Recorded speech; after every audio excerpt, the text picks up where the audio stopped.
In 1952, when I was thinking about running for the United States Senate, I went to the then Senator Smathers and said, "George, what do you think?" He said, "Don't do it. Can't win. It's bad year."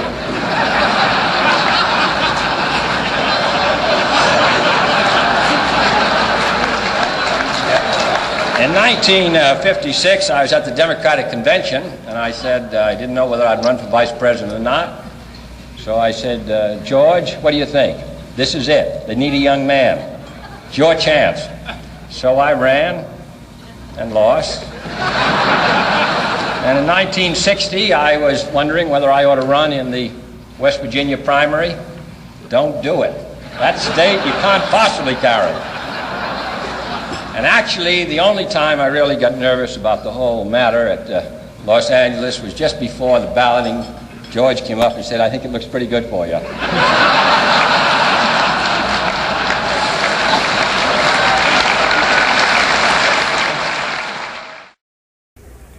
I have therefore chosen this time and place to discuss a topic on which ignorance too often abounds and the truth too rarely perceived, and that is the most important topic on earth: peace.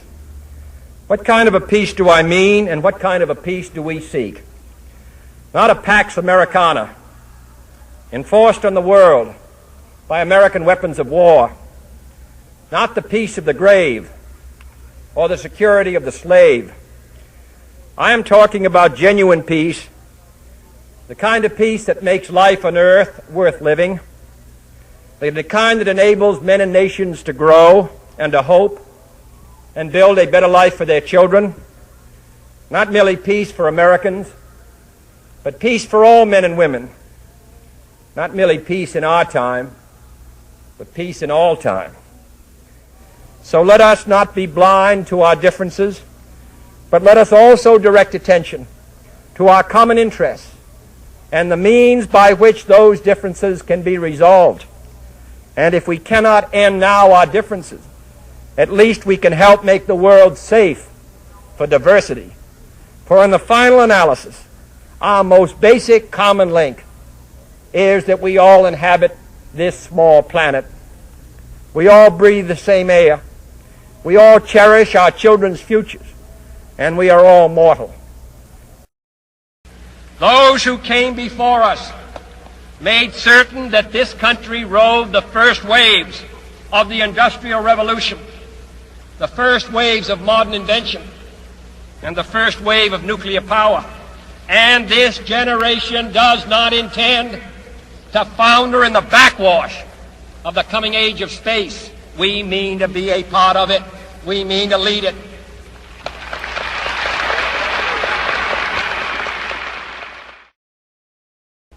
For the communists rest everything on the idea of a monolithic world, a world where all knowledge has a single pattern. All societies move towards a single model, and all problems and roads have a single solution and a single destination. The pursuit of knowledge, on the other hand, rests everything on the opposite idea, on the idea of a world based on diversity, self-determination, freedom. And that is the kind of world to which we Americans as a nation are committed by the principles upon which the great republic was founded.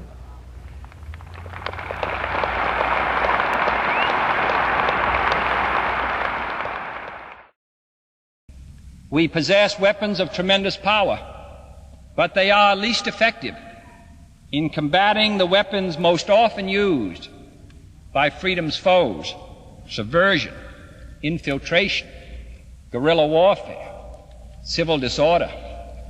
We send arms to other peoples, just as we send them the ideals of democracy in which we believe, but we cannot send them the will to use those arms or to abide by those ideals.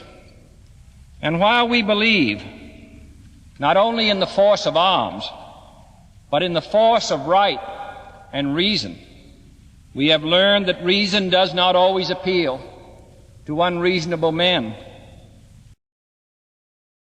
Nothing could more greatly damage our cause than if we and our allies were to believe that peace has already been achieved and that our strength and unity were no longer required.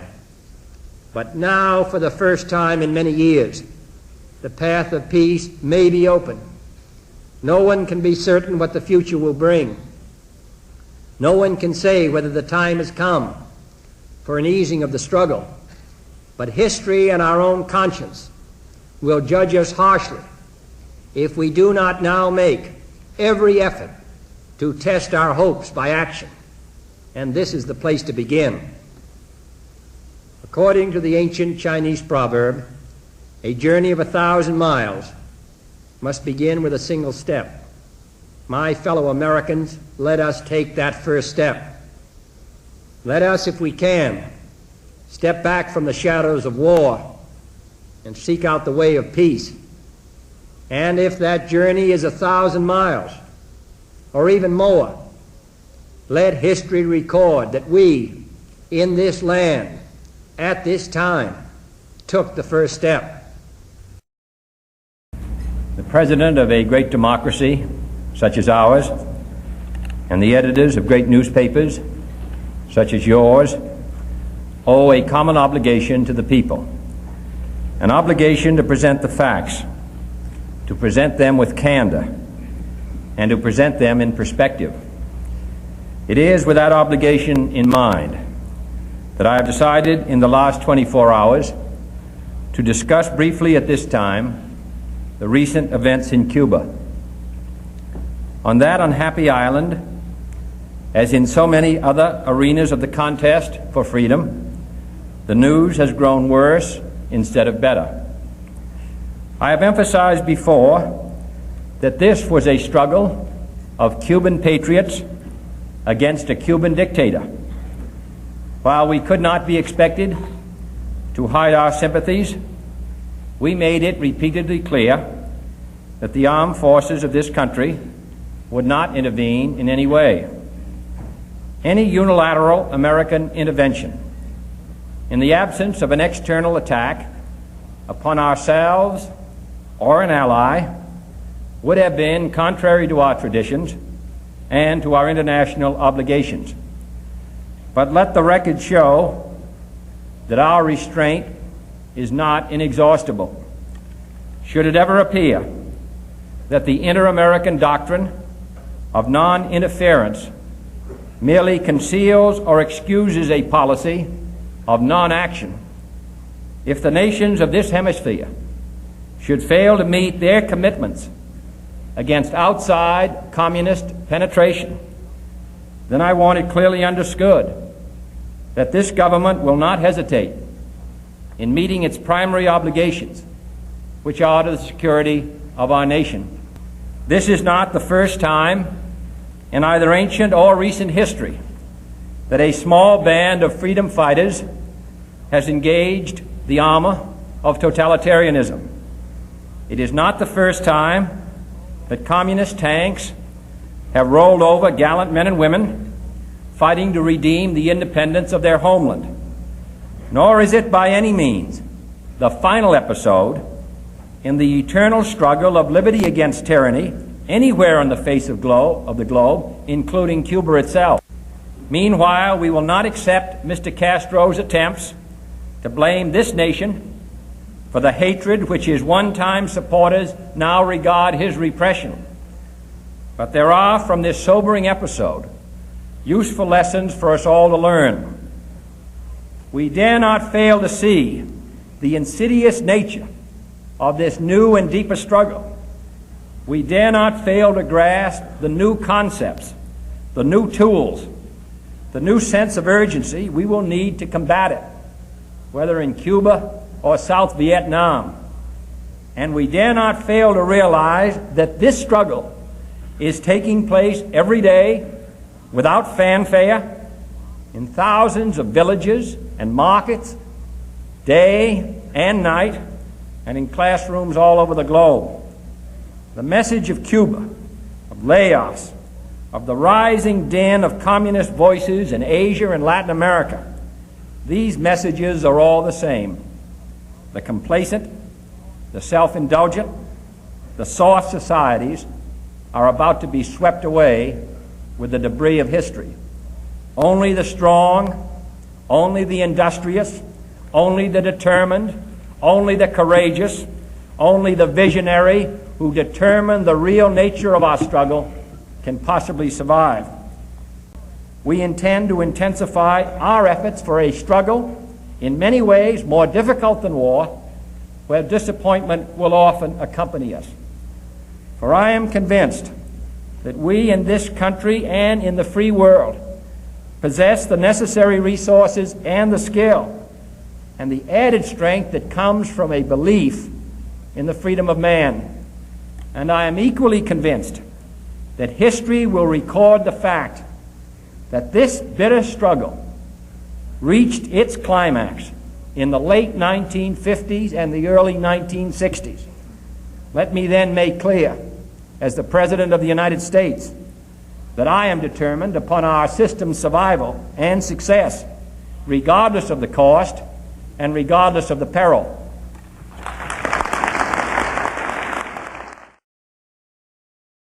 So all those who say that there's nothing left to be done, that we should rest on our oars, that the function of the national administration and government is to sit and lie at anchor, are wholly wrong, and we do not propose to follow their advice.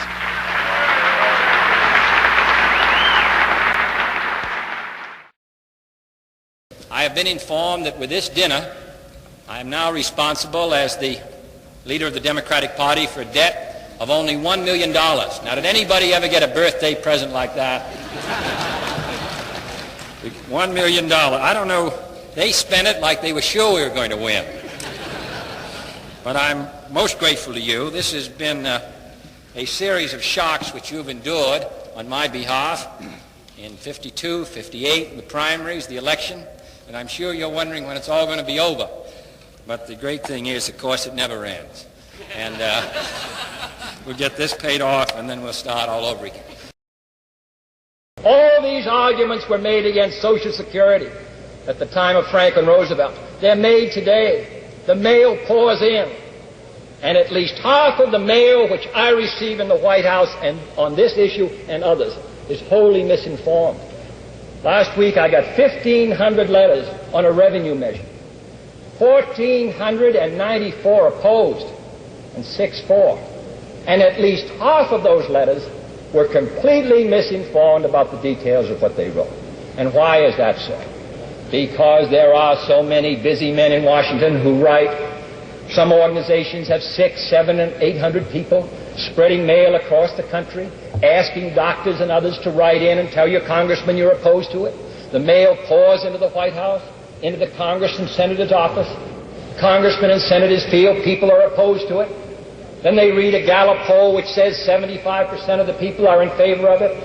And they say, what has happened to my mail? The point of the matter is that this meeting and the others indicates that the people of the United States recognize, one by one, thousand by thousand, million by million, that this is a problem whose solution is long overdue. And this year, I believe, or certainly as inevitably as the tide comes in next year, this bill is going to pass.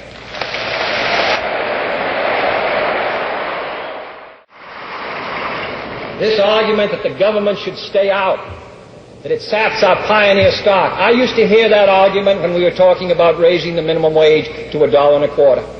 I remember one day being asked to step out into the hall.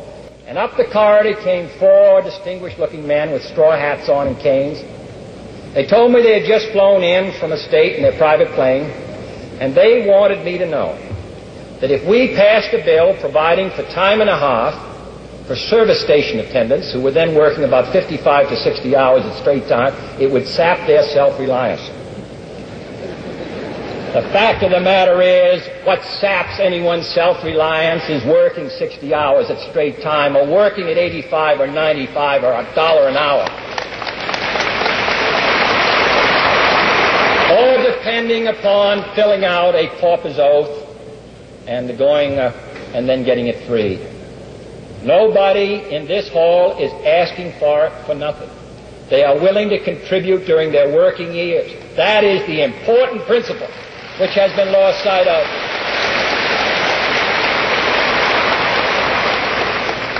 I understand that there's going to be a program this week against this bill in which an English physician is going to come and talk about how bad their plans are.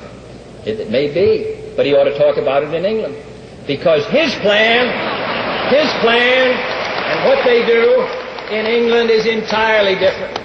In England, the entire cost of medicine for people of all ages, all of it, doctors, the choice of doctors, hospitals, from the time you're born to the time you die, are included in a government program. But what we're talking about is entirely different. And I hope that while he's here, he and Dr. Spock and others who have joined us will come to see what we're trying to do. The fact of the matter is that what we are now talking about doing, most of the countries of Europe did years ago. The British did it 30 years ago. We are behind every country pretty nearly in Europe in this matter of medical care for our citizens. And then finally, I had a letter last week saying you're going to take care of all the millionaires and they don't need it. I do not know how many millionaires we are talking about, but they won't mind contributing $12 a month to Social Security, and they may be among those who will apply for it when they go to the hospital. But what I will say is that the national government, through the tax laws, already takes care of them, because over 65 they can deduct all their medical expenses. What we are concerned about is the person not who has not got a cent, but those who saved and worked and then get hit. Then there are those who say, well, what happens if you die before you're 65? Well, there isn't. You really don't care. You have no guarantees. But what we are talking about is our people are living a long time. Their housing is inadequate. In many cases, their rehabilitation is inadequate. We've got great unfinished business in this country. And while this bill does not solve our problems in this area, I do not believe it is a valid argument to say this bill isn't going to do the job. It will not. But it will do part of it. Our housing bill last year for the elderly, that won't do the job, but it will begin.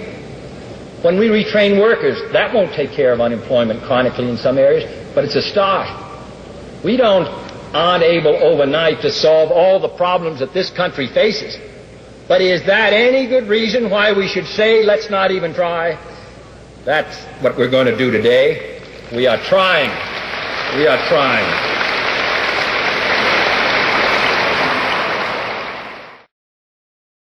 We are confronted primarily with a moral issue. It is as old as the Scriptures and is as clear as the American Constitution. The heart of the question is whether all Americans are to be afforded equal rights and equal opportunities, whether we are going to treat our fellow Americans as we want to be treated.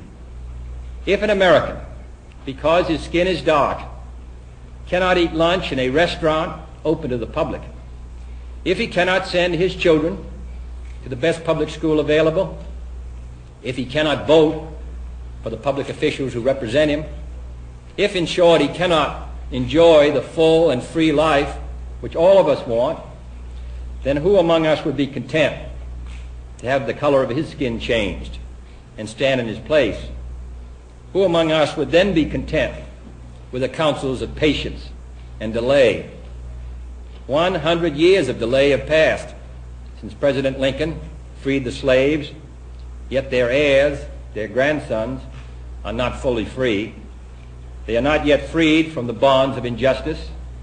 They are not yet freed from social and economic oppression. And this nation, for all its hopes and all its boasts, will not be fully free until all its citizens are free. We preach freedom around the world, and we mean it. And we cherish our freedom here at home.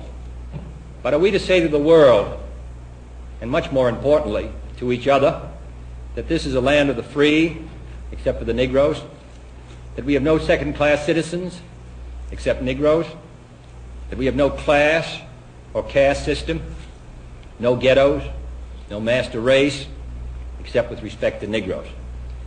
Now the time has come for this nation to fulfill its promise. the events in Birmingham and elsewhere have so increased the cries for equality that no city or state or legislative body can prudently choose to ignore them. I heard the old saying that you spend the first 6 months in the House of Representatives wondering how you got there, and the next 6 months wondering how everybody else got there. I spent the first 6 months as expected, but I must say that I never wondered how Congressman Thomas got there. It's always been clear to me.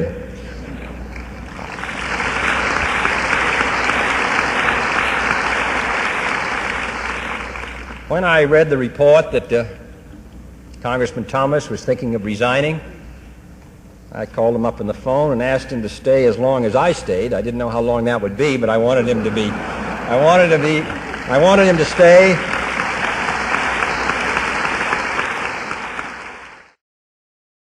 I don't think our party in this century has ever been led by men who have promised a soft and easy existence. What they have promised, and their names and their slogans distinguish them, Wilson and Roosevelt and Truman, that the word American, the title citizen of the United States, would be an honorable one and one marked by respect and dignity. And it is to that end that the new frontier is committed.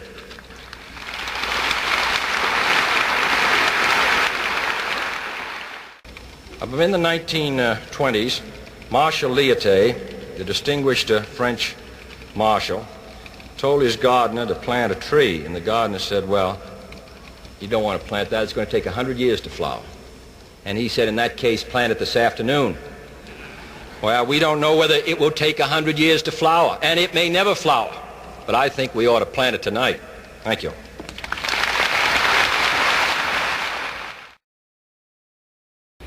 I've been making nonpartisan speeches all day, and I'm glad to come here as a Democrat and express my pleasure as being Democrat.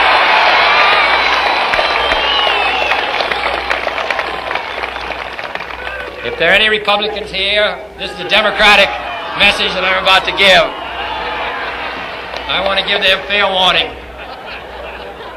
Woodrow Wilson once said that a political party is of no use unless it's serving a great national purpose.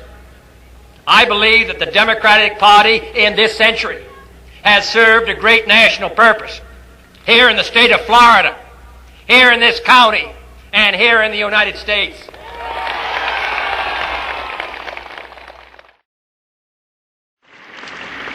I spoke a year ago today to take the inaugural, and I'd like to paraphrase a couple of statements I made that day by saying that we observe tonight not a celebration of freedom, but a victory of party.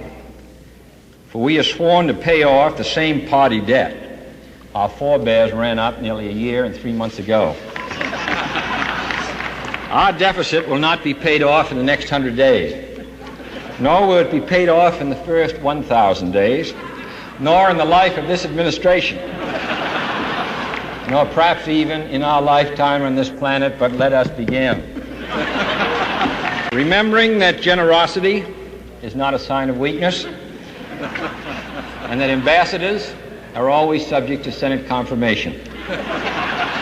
For if the Democratic Party cannot be helped by the many who are poor, it cannot be saved by the few who are rich. So let us begin.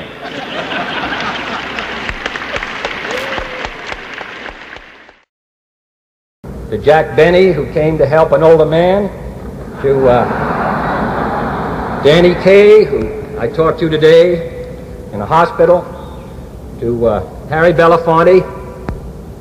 I don't feel so sorry about him, though, because he interrupted his tour in Columbus, Ohio. And I can tell you that there is no city in the United States where a Democrat gets a warmer welcome and less votes than Columbus, Ohio.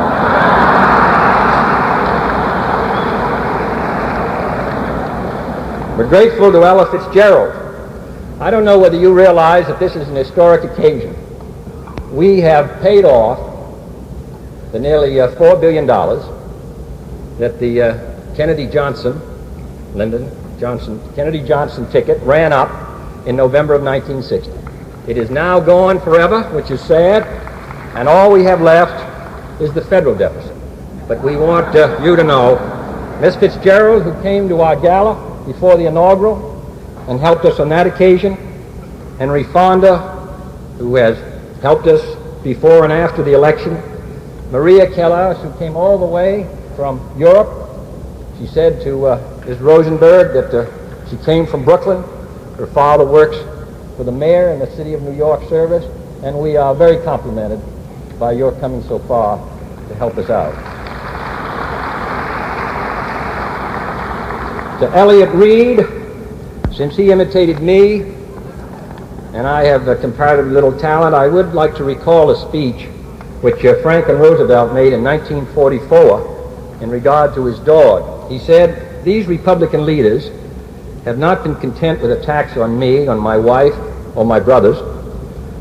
No, not content with that, they now include my little girl's pony, Macaroni." Well, I don't resent such attacks, but Macaroni does. Actually, there's another speech given by a former Vice President of the United States in 1952, which is even more pertinent. It was just a little pony, and you know the kids, like all kids, loved it. And I just want to say this right now, that regardless of what they say about it, we're going to keep it. And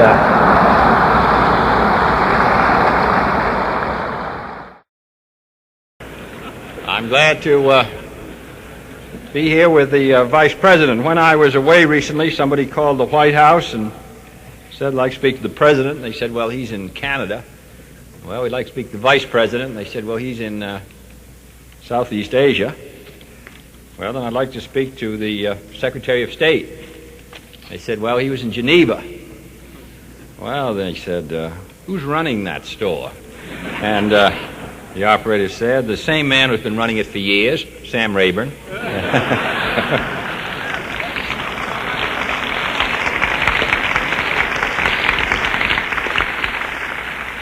I will say on becoming president that the only thing that really surprised us when we got into office was that things were just as bad as we'd been saying they were.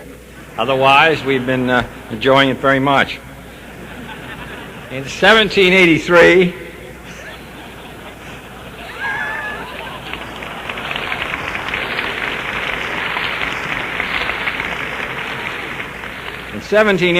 the first American official to visit France, Benjamin Franklin, signed in Paris the treaty declaring that His Britannic Majesty acknowledges the United States to be free, sovereign, and independent.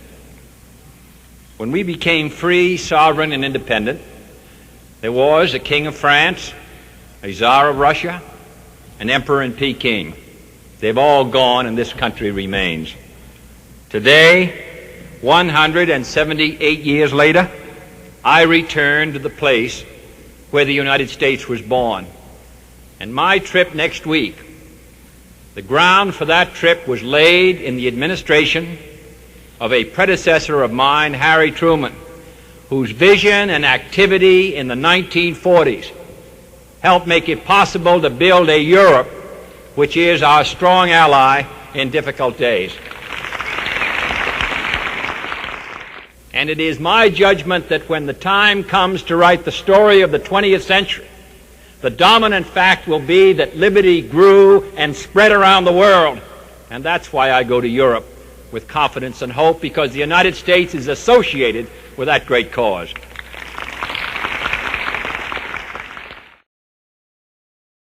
For all I've been reading in the last 3 or 4 or 5 months about the great conservative revival that's sweeping the United States, I thought that perhaps no one was going to show up today.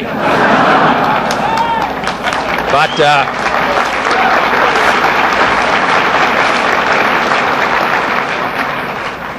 I'm proud to be here today, and proud to be among those of you who not only in the future but today help make the program of the Democratic Party.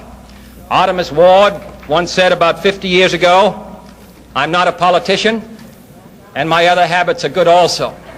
We are politicians, and we believe in the sense that we recognize that a political party is not an end in itself, but is a means of making progress for the American people. What use is either one of our two great political parties if they really represent to those who are active in them only a means of expression and exercise? They are important, they are functional, they will endure only as they contribute to the well-being of the people of this country. And all those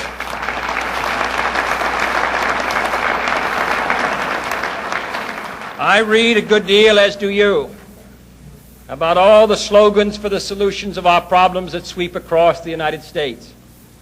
And slogans are important, particularly if they tell something about what's behind them. But what I think we must hear from the political leaders of our two parties is not slogans attempting to invoke old memories of self-reliance and all the rest. What we really want to know is, how can the United States maintain its strength, maintain the peace, maintain full employment, improve the life of our people, spread its influence around the world, strengthen the cause of freedom, survive, endure, and prevail? And it is to these great questions, which are today far more complicated than they were in the days even of Franklin Roosevelt or Woodrow Wilson, that we as Democrats and those of us who are active in our party and in our country must address ourselves to. Not merely to mouth the old slogans and the old programs. How can the United States maintain full employment in a free economy and in a free society? A recession in 58, a recession in 60, a recession in 54, a recession in 49. Is this recovery now, which in the last 6 or 7 months has seen the American economy move forward by over 10%, is this economy going to run out of gas again at the end of 62 or 63 or 64? I think the problems pour upon us. And these are problems that can be met, but I think they can only be met by those who are willing to do the hard work and come up with the hard solutions. And I believe that it's incumbent upon all of us who are interested in our country, all of us who are active in political life, to attempt to come forward, and most of all you, who will be the leaders of this country, who have the longest to look forward to, who will be active over the next 40 years, and who therefore must live with the results of all the judgments that we make today. What is this country and the world going to be like in 1970 and 80 and 90? When we see atomic weapons proliferate around the world, missiles and all the rest, you're going to be living in the most hazardous period, of course, of the human race. Can the peace be maintained? Can our strength be increased? Can the chances of freedom prosper? So I come here today not merely to make an old-time political speech, but I come here because I believe the opportunity and the obligation upon you is great. The Democratic Party is the oldest political party in the world, and the reason it's old is because from the time of Jefferson to the present day, the Democratic Party has been realistic enough to recognize the kind of problems which are coming over the horizon in the years ahead, and has had programs and policies to meet them. And if there is anything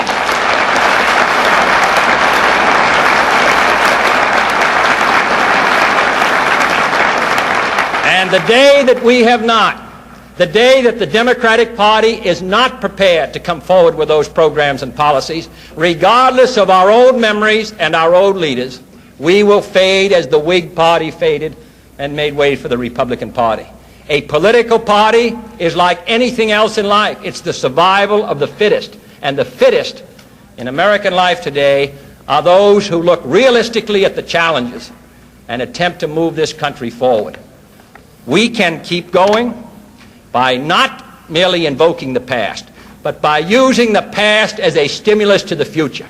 And all of the great leaders of the Democratic Party, Wilson's New Freedom, Roosevelt's New Deal, Truman's Fair Deal, and our new frontier, our attempts to pick the United States up and move it.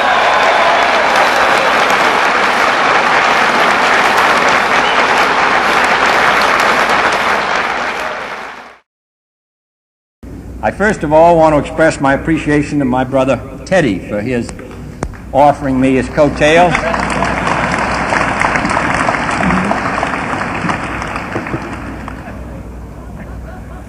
Teddy's been down in Washington, and he came to see me the other day, and he said he's really tired of being referred to as the younger brother of the president and being another Kennedy, and it's crowded in Washington, and that he was going to break loose and change his name. He was going out on his own. Instead of being Teddy Kennedy now, he's changing it. It's Teddy Roosevelt. He's running. My last campaign, I suppose, may be coming up very shortly. But Teddy's around, and therefore these dinners can go on indefinitely. The very word secrecy is repugnant in a free and open society. And we are, as a people, inherently and historically opposed to secret societies, to secret oaths, and to secret proceedings.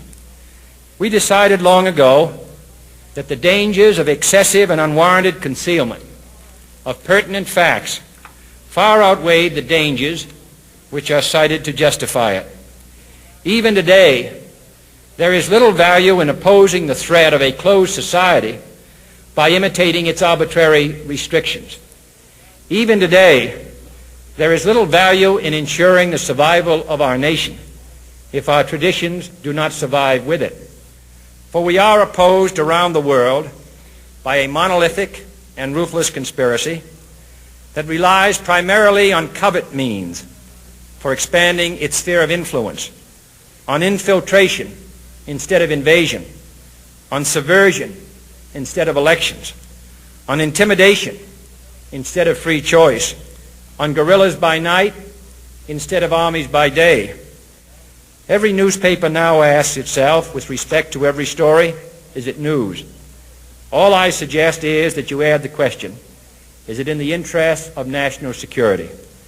And I hope that every group in America, unions and businessmen and public officials at every level, will ask the same question of their endeavors and subject their actions to this same exacting test. I not only could not stifle controversy among your readers, I welcome it. This administration intends to be candid about its errors. For as a wise man once said, an error doesn't become a mistake until you refuse to correct it. We intend to accept full responsibility for our errors, and we expect you to point them out when we miss them. Without debate, without criticism, no administration and no country can succeed, and no republic can survive. Good evening, my fellow citizens. This government, as promised, has maintained the closest surveillance of the Soviet military buildup on the island of Cuba. Within the past week, unmistakable evidence has established the fact that a series of offensive missile sites is now in preparation on that imprisoned island. The purpose of these bases can be none other than to provide a nuclear strike capability against the Western Hemisphere. This urgent transformation of Cuba into an important strategic base by the presence of these large, long-range, and clearly offensive weapons of sudden mass destruction constitutes an explicit threat to the peace and security of all the Americas, in flagrant and deliberate defiance of the Rio Pact of 1947, the traditions of this nation and hemisphere, the joint resolution of the 87th Congress, the Charter of the United Nations, and my own public warnings to the Soviets on September 4th and 13th. This action also contradicts the repeated assurances of Soviet spokesmen, both publicly and privately delivered, that the arms buildup in Cuba would retain its original defensive character. This sudden, clandestine decision to station strategic weapons for the first time outside of Soviet soil is a deliberately provocative and unjustified change in the status quo, which cannot be accepted by this country if our courage and our commitments are ever to be trusted again by either friend or foe. To halt this offensive buildup, a strict quarantine on all offensive military equipment under shipment to Cuba is being initiated. All ships of any kind bound for Cuba, from whatever nation or port, where they're found to contain cargoes of offensive weapons, be turned back. It shall be the policy of this nation to regard any nuclear missile launched from Cuba against any nation in the Western Hemisphere as an attack by the Soviet Union on the United States, requiring a full retaliatory response upon the Soviet Union. Our resolution will call for the prompt dismantling and withdrawal of all offensive weapons in Cuba under the supervision of UN observers before the quarantine can be lifted. My fellow citizens, let no one doubt that this is a difficult and dangerous effort on which we have set out. No one can foresee precisely what course it will take, or what costs or casualties will be incurred. Many months of sacrifice and self-discipline lie ahead, months in which both our patience and our will be tested, months in which many threats and denunciations will keep us aware of our dangers. But the greatest danger of all would be to do nothing. The path we have chosen for the present is full of hazards, as all paths are. But it is the one most consistent with our character and courage as a nation and our commitments around the world. The cost of freedom is always high, but Americans have always paid it. And one path we shall never choose, and that is the path of surrender or submission. Our goal is not the victory of might, but the vindication of right. Not peace at the expense of freedom, but both peace and freedom here in this hemisphere. And we hope around the world, God willing, that goal will be achieved. 1 year ago at this time, I came into this city around dark after having made about 15 stump speeches. In the last 9 months, I'm happy to say that this is the first stump speech I've made for a candidate, and I'm glad it's here in New Jersey.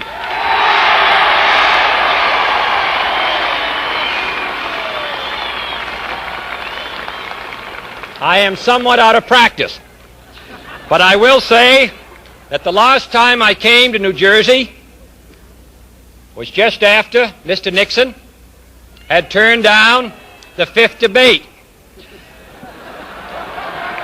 And I gather that Mr. Mitchell feels that no Republican should ever be caught in a debate again.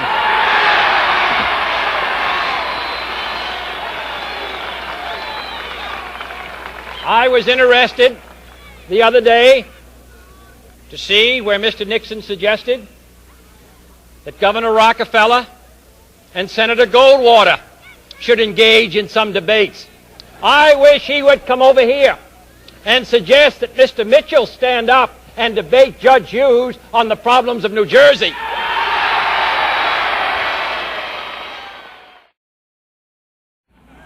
I want to express my pleasure at being back from whence I came.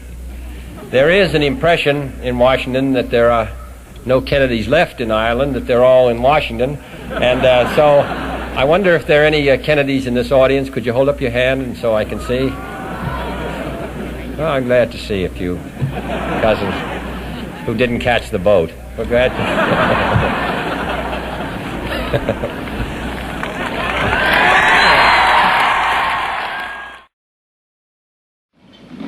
I know now why everyone in Texas, Fort Worth, is so thin, having gotten up and down about 9 times.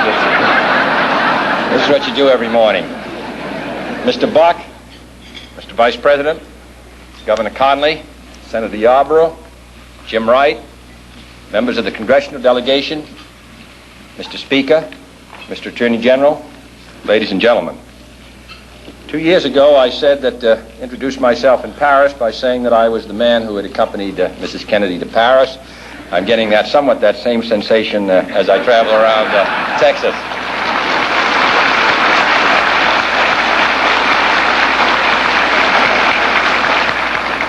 Nobody wonders what Lyndon and I wear.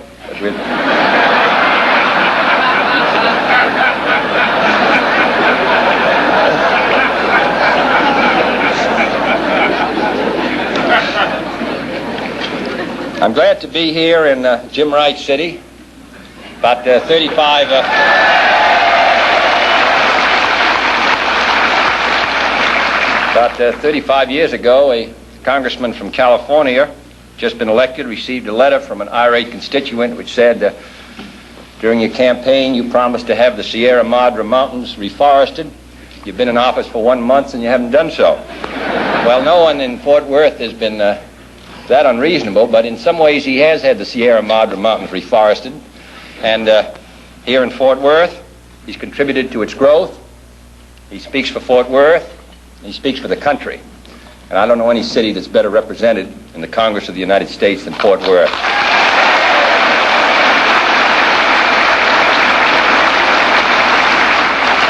And in the not-too-distant future, a new Fort Worth product. And I'm glad that there was a table separating Mr. Hicks and myself. A new Fort Worth product.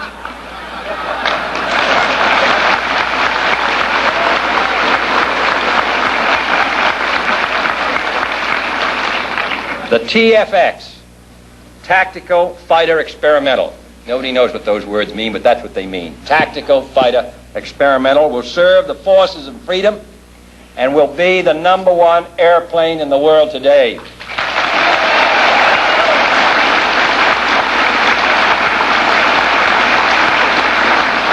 There's been a good deal of discussion of the long and hard-fought competition to win the TFX contract, but very little discussion about what this plane will do.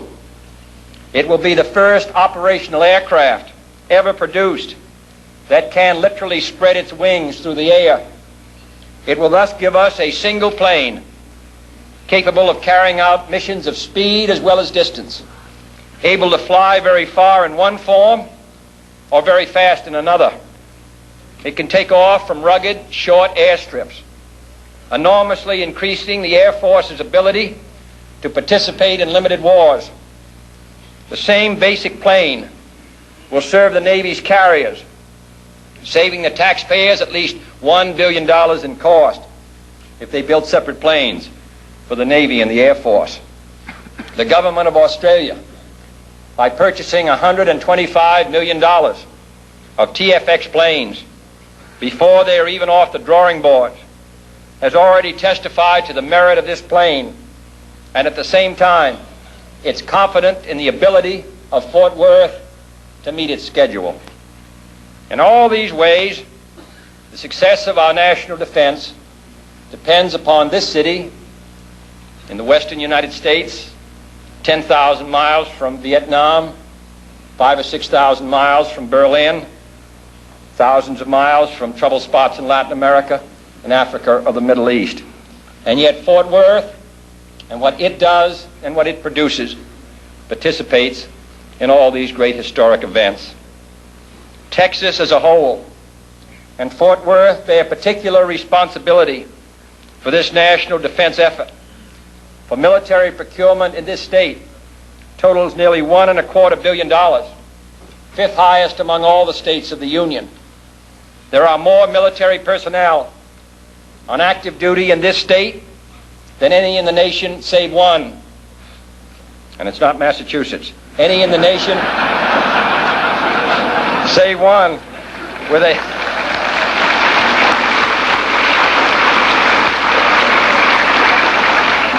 combined military-civilian defense payroll of well over $1 billion. I don't recite these for any partisan purpose. They're the result of American determination to be second to none. And as a result of the effort which this country has made in the last 3 years, we are second to none. In the past 3 years, we have increased the defense budget of the United States by over 20%, increased the program of acquisition for Polaris submarines from 24 to 41, increased our Minuteman missile purchase program by more than 75%, doubled the number of strategic bombers and missiles on alert, doubled the number of nuclear weapons available in the strategic alert forces, increased the tactical nuclear forces deployed in Western Europe by over 60%, added 5 combat-ready divisions to the armies of the United States and 5 tactical fighter wings to the Air Force of the United States, increased our strategic airlift capability by 75%, and increased our special counterinsurgency forces, which are engaged now in South Vietnam, by 600%. I hope those who want a strong America and place it on some signs will also place those figures next to it.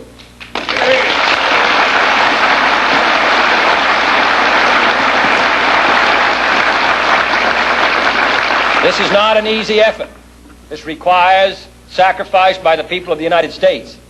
But this is a very dangerous and uncertain world. As I said earlier, on 3 occasions in the last 3 years, the United States has had a direct confrontation. No one can say when it will come again. No one expects that our life will be easy. Certainly not in this decade, and perhaps not in this century. But we should realize what a burden and responsibility the people of the United States have borne for so many years. Here, a country which lived in isolation, divided and protected by the Atlantic and the Pacific, uninterested in the struggles of the world around it. Here, in the short space of 18 years after the Second World War, we put ourselves by our own will and by necessity into defensive alliances with countries all around the globe. Without the United States, South Vietnam would collapse overnight. Without the United States, the CETO alliance would collapse overnight. Without the United States, the CENTO alliance would collapse overnight. Without the United States, there would be no NATO, and gradually Europe would drift into neutralism and indifference. Without the effort of the United States and the Alliance for Progress, the communist advance onto the mainland of South America would long ago have taken place. So this country, which desires only to be free, which desires to be secure, which desires to live at peace for 18 years under 3 different administrations, has borne more than its share of the burden, has stood watch for more than its number of years. I don't think that we are fatigued or tired. We would like to live as we once lived, but history will not permit it. The communist balance of power is still strong. The balance of power is still on the side of freedom. We are still the keystone and the arch of freedom, and I think we will continue to do as we have done in our past, our duty, and the people of Texas will be in the lead. So I'm glad to come.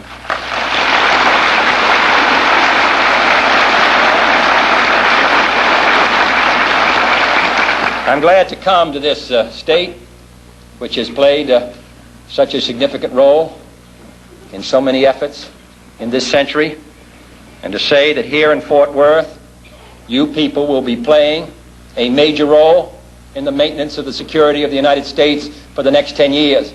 I'm confident, as I look to the future, that our chances for security, our chances for peace, are better than they've been in the past. And the reason is because we're stronger. And with that strength is a determination to not only maintain the peace, but also the vital interests of the United States. To that great cause, Texas and the United States are committed. Thank you.